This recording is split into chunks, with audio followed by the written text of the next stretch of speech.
Hello friends, this is Anuj again from Shatranj time. Today we are going to do some puzzles in chess, some chess puzzles that is. And I'll tell you the idea behind doing these puzzles. What thought process goes into solving puzzles.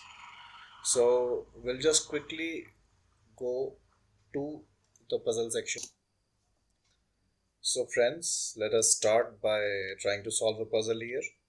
While solving the puzzle, the most popular approach is to find out the best forced move.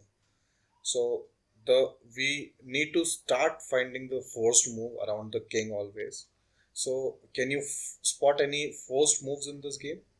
Forced. Let us start simply by trying to find out if we can check the king from somewhere through any of our piece.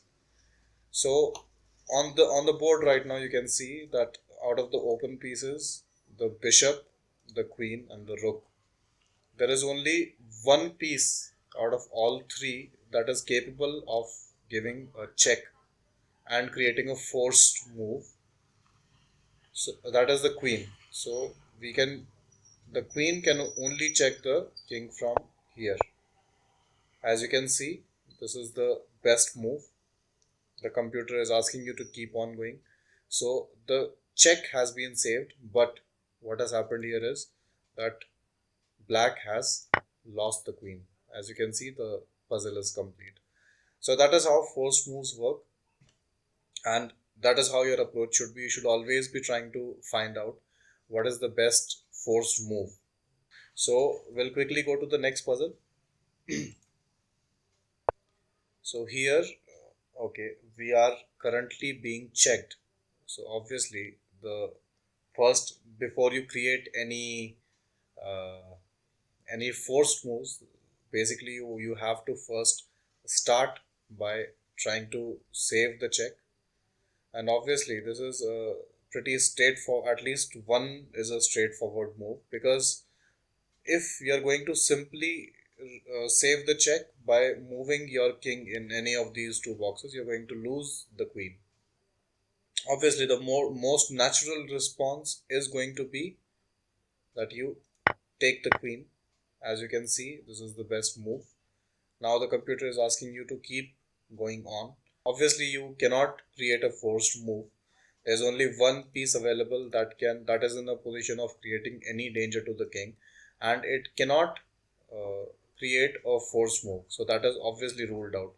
Can we win material? That should be the next approach. Obviously, we can win material by playing this move. So in that case, obviously, as you can see, the computer has saved the bishop, so we can just go on to capture the knight. Because why didn't the computer move the knight? Because it was pinned.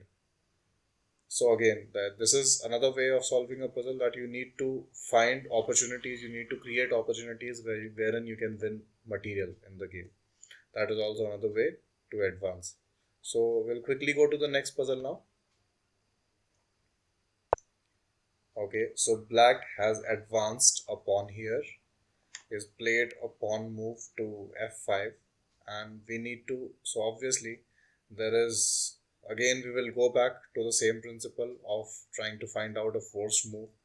Is there a forced move that's possible here? Yes, one forced move that comes to the mind automatically is queen to e6, this square I'm talking about. But does it look good?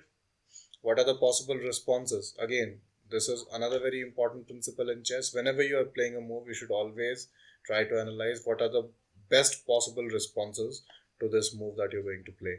So the one possible response that I can think of from the computer is that he can make the rook move to the square and create a hindrance to the check that you're giving.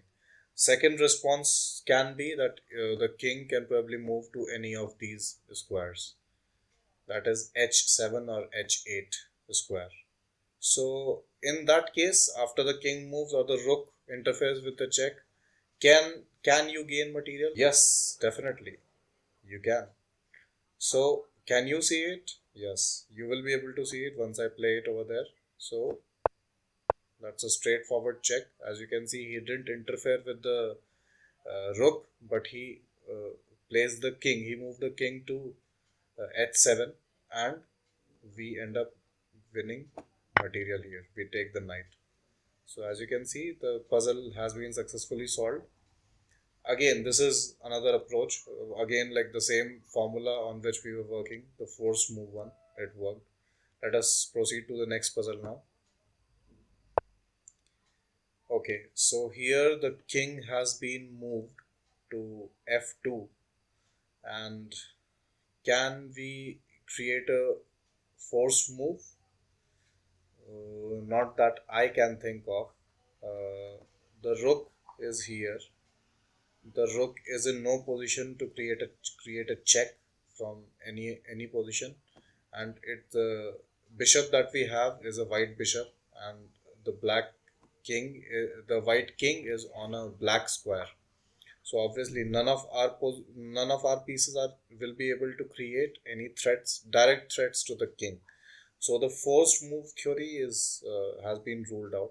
Is there in any other way that you can think of to win material and advance? While thinking about the problem, there are some solutions that come to the mind.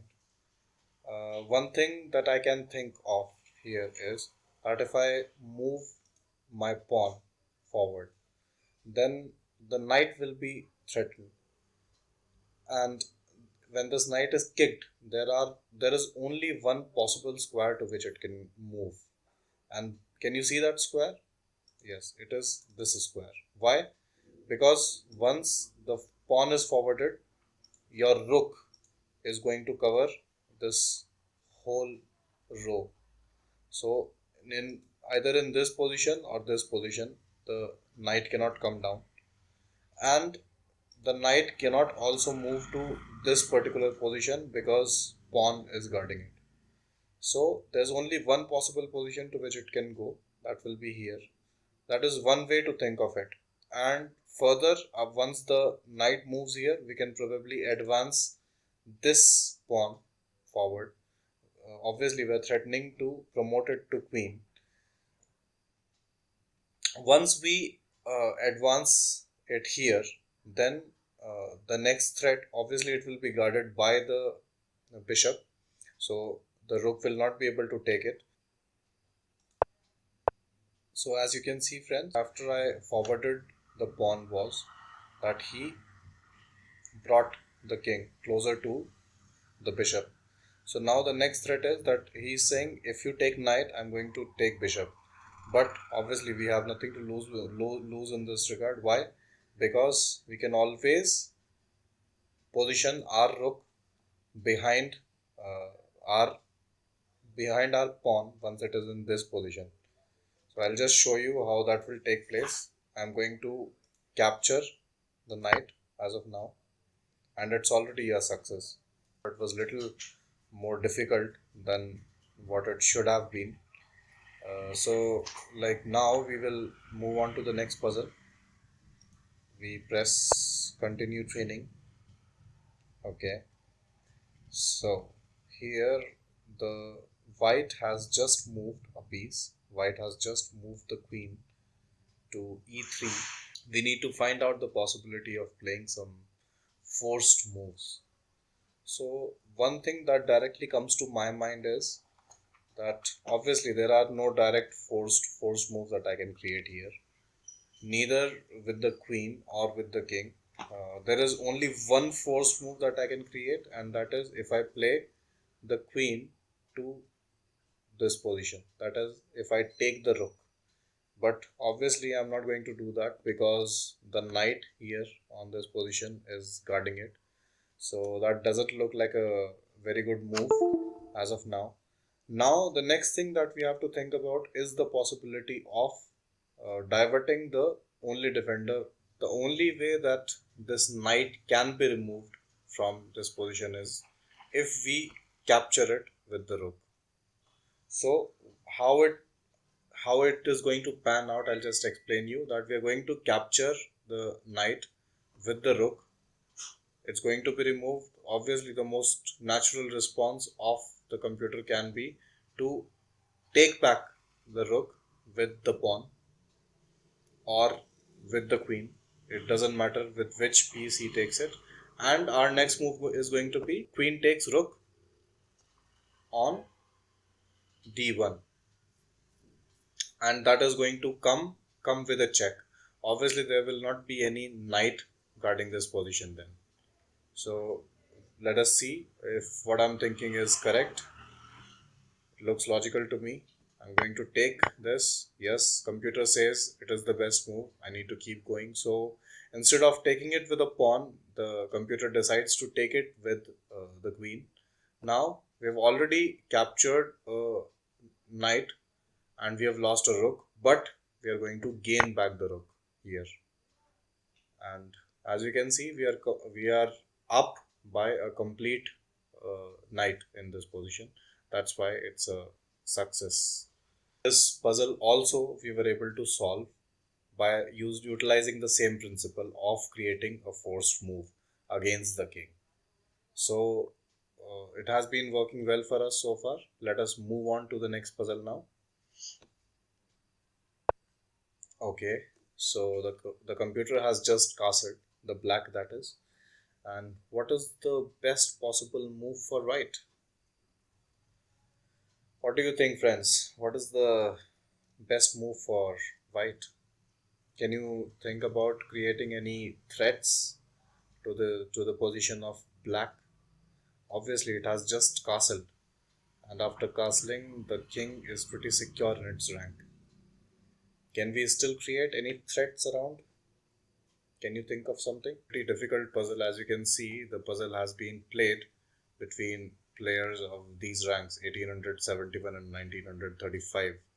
So this is a little difficult puzzle to solve. If one approach that comes to the mind is that the only way, only direct threat that you can create to the king is that if with this bishop I can capture this pawn, that is on f7. But it doesn't look like a good move to me, because obviously if you think about the most natural response, either he's going to take back with the rook or the king. So this is not going to give you any gains. The next possible response, there are multiple responses that come to the mind, but one thing which is pretty straightforward, and you need to spot these things in your games when you play, is that if I move this pawn forward, one, it is going to create a threat. It is going to kick the knight that is sitting here, and it's also a discovery. A discovery is when you displace a piece and it ends up creating, if you can see here. So this queen is going to attack the rook there once the pawn is not there anymore. So let me execute what I have been thinking. I'll just play this forward, and once I play this, as you can see, now he has saved the rook. Obviously that is a bigger piece, so he had to save it, and I can easily capture the knight. So that is the solution to that. So as you could see, friends, this solution also turned out to be correct, and this was a little difficult considering that there were no direct threats that we could give to the player, to the computer here, and that's why.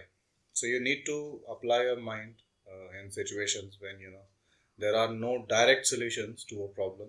That is what one of the biggest learnings from chess. You need to apply your mind laterally. You need to think about lateral solutions. If something doesn't work, what else can work? That is how your mind should work. So we'll proceed on to the next puzzle now. Uh, yeah.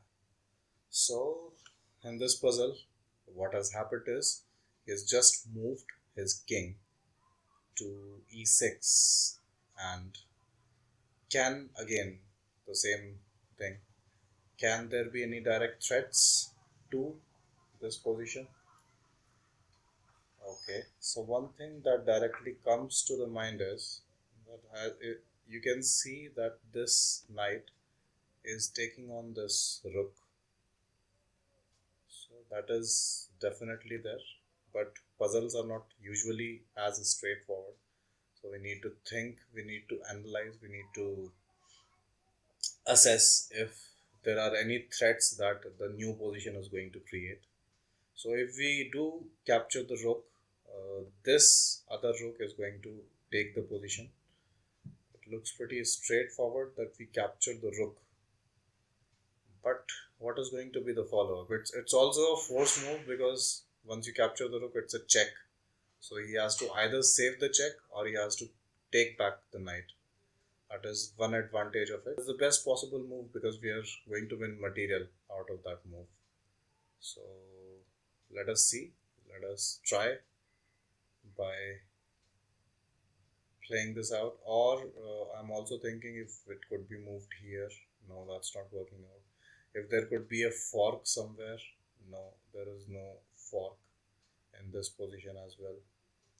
Okay, and yeah, so that's looks good to me. So let us play this. Okay, so computer says this is the best. So obviously the most natural response is going to be that I'm going to take the knight as well. Now he is captured, he has taken it back. I'm going to finish the position by taking his rook as well. As you can see, this puzzle also has been solved.